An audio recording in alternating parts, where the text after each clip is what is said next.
My girlfriend said. I called 911 and told them you hit me so you'd come home from poker night early. The police were at my door. I replied. Creative. Then I showed the officers my doorbell camera footage of her rehearsing her story and punching herself. When they arrested her for filing a false report and wasting emergency resources, I, 31, male, was holding a full house. My phone started vibrating across the table. 11 missed calls from my girlfriend Katie. Then the text, "Come home now or you'll regret it." I stepped outside to call her. She answered before the first ring finished. "Where are you?" Her voice was shaking, but something about it felt performed. "Poker night, like I told you 3 days ago." "What's wrong?" "I need you home right now." "Katie, what happened? Are you okay?" Long pause. "Too long. Just come home. I'll be there at midnight." "Like I." "Forget it." Click. Weird. But whatever. She'd been moody lately. I went back to the game. 20 minutes later, unknown number. "This is Officer Davis. Are you the resident of apartment 4B? My stomach dropped. "Yeah." "What's going on?" "We're responding to a domestic violence call. Your girlfriend states you struck her in the face. We need you here immediately." Time stopped. "I've been at my friend's house since 6. I haven't touched." "Sir, come home now." I drove like my life depended on it, because apparently it did. 2 patrol cars outside my building. Neighbors filming from windows. Perfect. My door was open. 2 cops inside. Katie on the couch with an ice pack. Tears streaming. Looking properly traumatized. "That's him." She pointed at me like I was holding a weapon. Officer Davis stepped forward. "Sir, your girlfriend says you hit her during an argument at approximately 6:30 p.m. before leaving." "Impossible. I left for poker at 5:45 and I've been there since." 5 witnesses. "He's lying." Katie stood up, face red, ice pack falling. "He was drunk. He got mad when I asked him to stay home and he hit me." The female officer was watching me, calculating. "Can anyone verify your location?" "Yes, 5 people. I have texts, timestamps, everything." Katie's expression flickered. Just a split second of panic. That's when I remembered. "Officers, I have a Ring doorbell. Want to see what really happened?" Her face went white. I pulled out my phone, opened the app, found 5:43 p.m. The footage showed me leaving, calling, "Love you. See you later." Her voice, "Have fun, babe." Then I skipped to 6:45 p.m. Katie came to the door, looked both ways down the hallway, started talking to herself. "Okay, he hit me." "No, he pushed me first, then hit me." She slapped her own cheek, light at first, harder. Smack. "Ow." "Okay." Checked her reflection in the door glass. Smacked herself again. "Perfect. He'll come home now." She actually smiled, then composed her face into devastation and went inside. The cops went silent. I looked at Katie. "Creative." "That's not, I didn't." Her voice was tiny now. Officer Davis looked at his partner. Some unspoken cop communication happened. "Ma'am, filing a false police report is a misdemeanor. Misuse of 911 is another misdemeanor. And you just admitted on video to fabricating evidence of a felony assault." I just wanted him to come home. He's always leaving me alone. I was upset. "So, you committed 3 crimes?" The female officer pulled out handcuffs. "Turn around." "What?" "No, I didn't mean, he made me do this. He's never here." "Ma'am, turn around." The meltdown was spectacular. Screaming, crying, begging. The neighbors definitely got their money's worth. They read her Miranda rights while she wailed that I was ruining her life. The irony was lost on her. After they took her, Officer Davis handed me his card. "You'll need to give a formal statement tomorrow. Keep that footage and seriously consider getting a restraining order. People who do this once typically escalate." I spent the night on my couch. Couldn't sleep in our bed. The whole place felt contaminated. Got a text at 1:47 a.m. from her mom. You had my daughter arrested over a misunderstanding. Drop the charges now. That's not how criminal charges work. But it told me exactly what kind of family I was dealing with. Game on. Update 1. Week later, Katie made bail. The next morning, Mommy and Daddy posted $5,000 to get their precious angel out. First thing I did, called a lawyer. Found this sharp woman named Patricia who specializes in false accusation cases. She'd seen this before. You did everything right, she said after watching the footage. That premeditation, that's going to bury her. What should I expect? She smiled. Not a nice smile. War. These cases bring out the absolute worst in people. She was right. Day 3. Katie's best friend called me from a blocked number. You're seriously pressing charges. Over a mistake. She was emotional. She committed perjury and tried to get me arrested for felony assault. Not exactly a hoopsie. You're going to ruin her life over this. No, she ruined her own life. I just had a doorbell camera. You're such a jerk. She loved you. Funny way of showing it. Click. Then her sister started posting on social media. Vague at first. Some people are so heartless. Then more direct. Imagine getting your girlfriend arrested because you can't handle an argument like an adult. I screenshot everything. Patricia said to document all of it. Meanwhile, the detective handling the case called, wanted me to come in for a recorded statement. Guy named Morrison, probably mid-40s, looked tired. You're lucky you had that camera, he said. Without it, you'd be the one in cuffs. I'm aware. She's lawyered up. Public defenders trying to negotiate a plea. But that footage, he shook his head. She rehearsed it. That's premeditation. The DA is not feeling generous. Good. He raised an eyebrow. Most guys in your position are emotional about this. You seem calm. I'm furious, but being emotional doesn't help me. Being smart does. He nodded approvingly. Keep that energy. You're going to need it. Next came the property division. Katie wanted her stuff. Patricia advised having a witness present for everything. Don't be alone with her ever again. One more accusation, even if it's dismissed, creates a pattern she can use against you. So when Katie texted asking to come by and talk, I replied, you can pick up your belongings Saturday at 2 p.m. My attorney's paralegal will be present. 30 minutes only. Her response, are you serious right now? I just want to talk. All communication through your lawyer or mine. See you Saturday. She showed up with her mom, her sister, her dad, and her best friend, like she needed backup to grab some clothes. Her dad tried intimidation immediately. You should be ashamed of yourself. Getting a woman arrested. A woman who falsely accused me of assault. Potato. Potato. Her sister jumped in. She wouldn't have done it if you treated her better. Patricia's paralegal cleared her throat.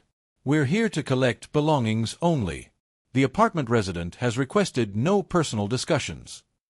Katie barely looked at me. When she did, pure hatred. Started grabbing clothes, bathroom stuff, then went for the 65-inch TV. That's mine, I said calmly. We bought it together. I bought it. You wanted the bigger screen. I paid the extra $600. Check your Venmo history. Her mom piped up. It's just a TV. Stop being petty. Then she won't mind leaving it. Her dad stepped closer. You know what? You're a small man. A real man would. What? Let his girlfriend frame him for domestic violence? Interesting definition of masculinity you have there. He turned red but didn't have a comeback. They loaded her stuff while I supervised.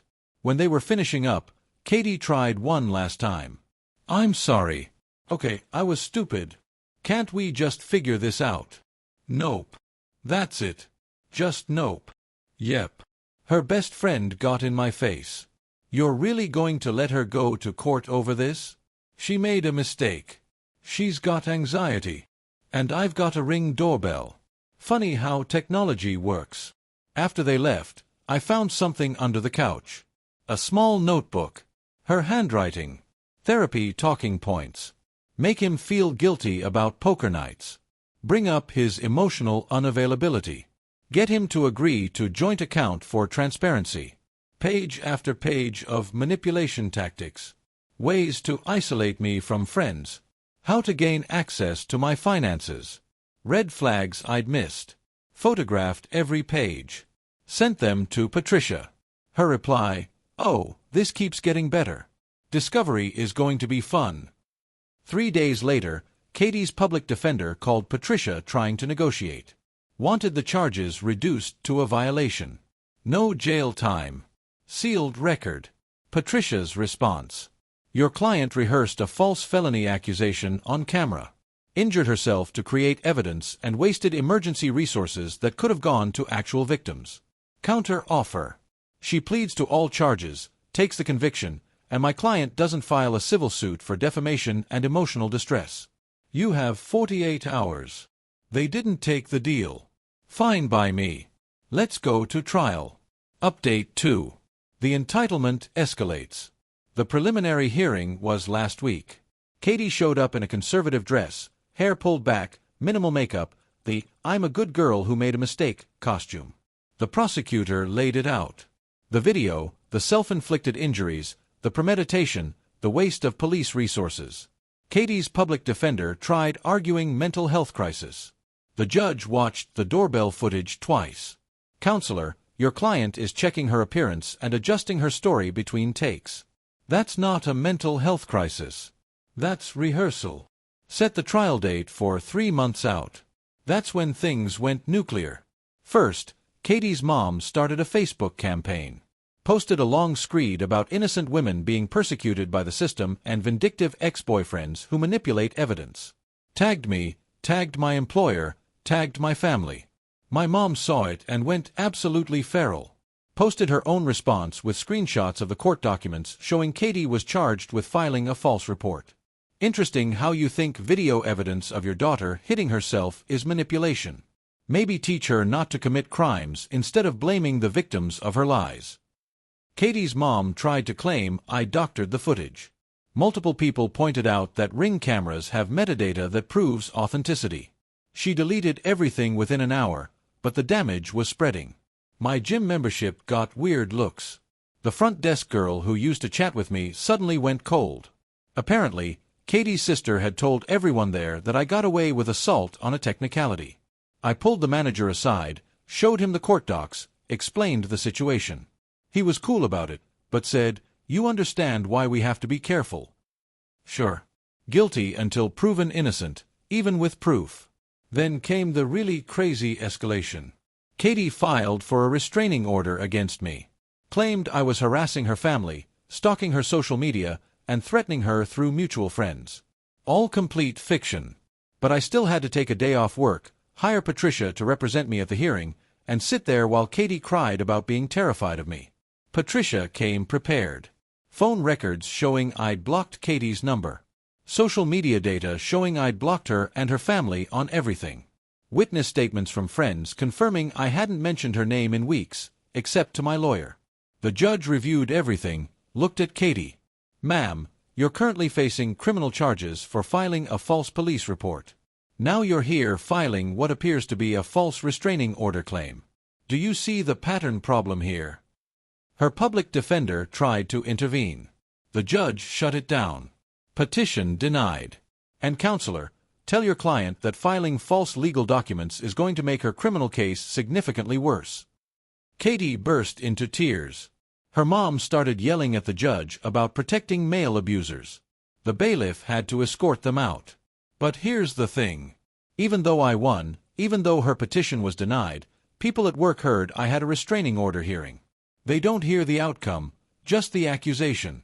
My boss called me in.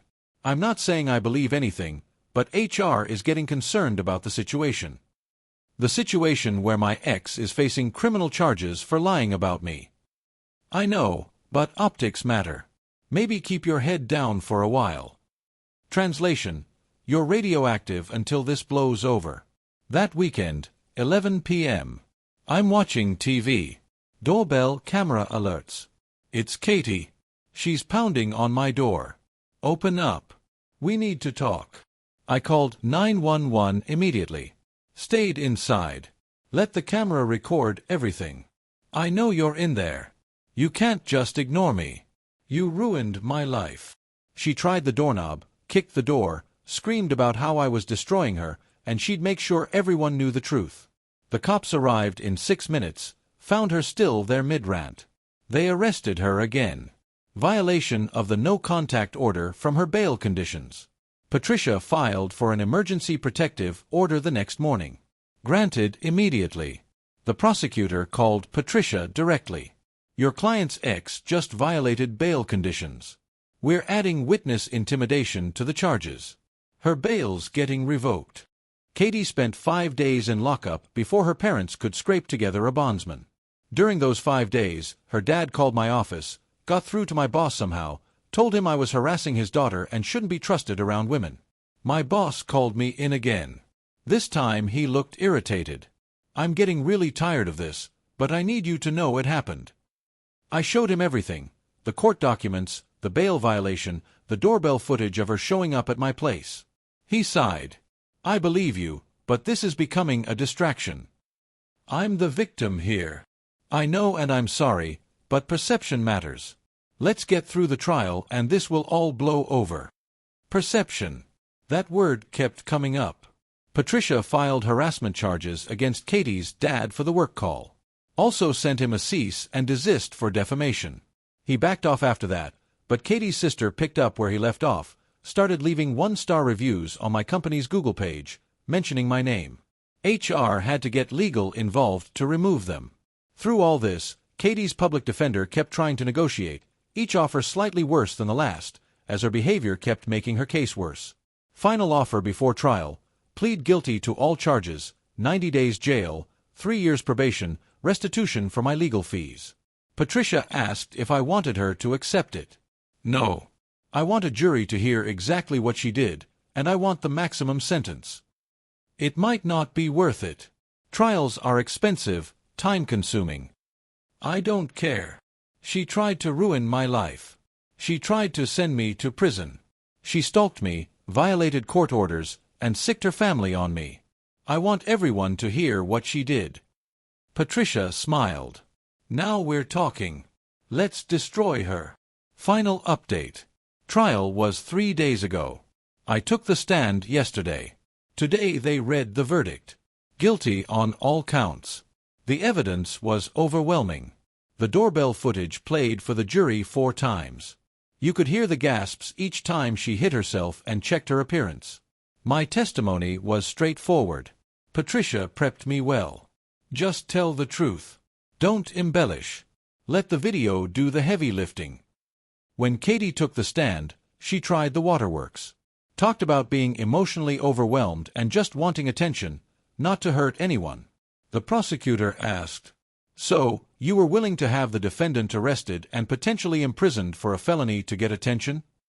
I didn't think it through. But you rehearsed it multiple times, checking your appearance between attempts. That requires thought. No answer to that. Her character witnesses were a disaster. Her mom cried about her baby girl making one mistake. Her sister claimed I'd been emotionally abusive for months. Patricia destroyed that with a notebook showing Katie's planned manipulation tactics. Her best friend actually tried to say I'd probably done something to deserve the false accusation. The judge told her to stick to questions asked. Jury deliberated for 90 minutes. Came back with guilty on filing a false police report, misuse of emergency services, filing a false instrument, attempted witness intimidation for showing up at my door. Sentencing was today. The judge did not go easy. Miss Rodriguez, you didn't just lie to police. You weaponized the justice system against an innocent person. You wasted resources meant for actual victims. You showed no remorse until you faced consequences. And when those consequences came, you escalated by violating court orders.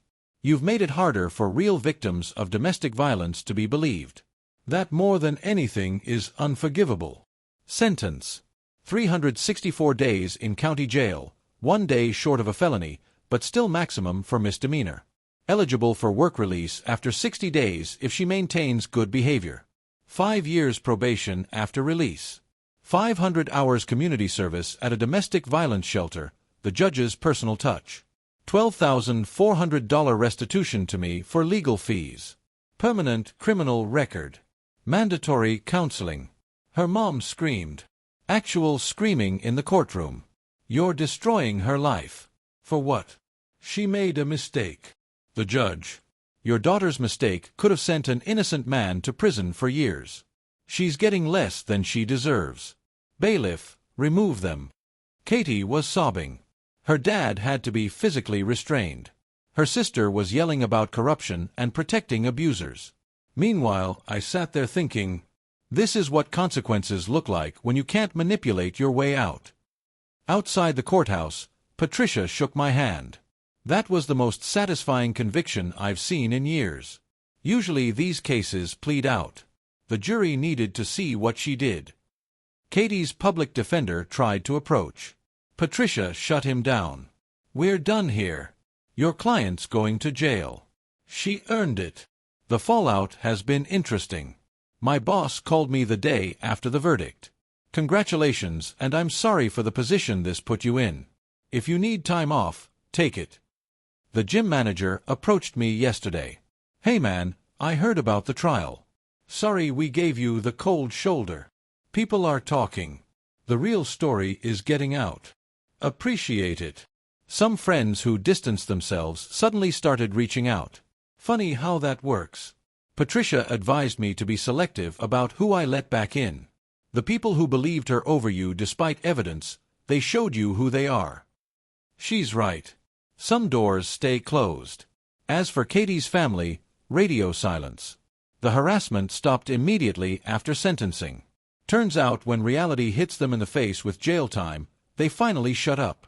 I sold most of the furniture we picked out together. Redecorated the apartment completely.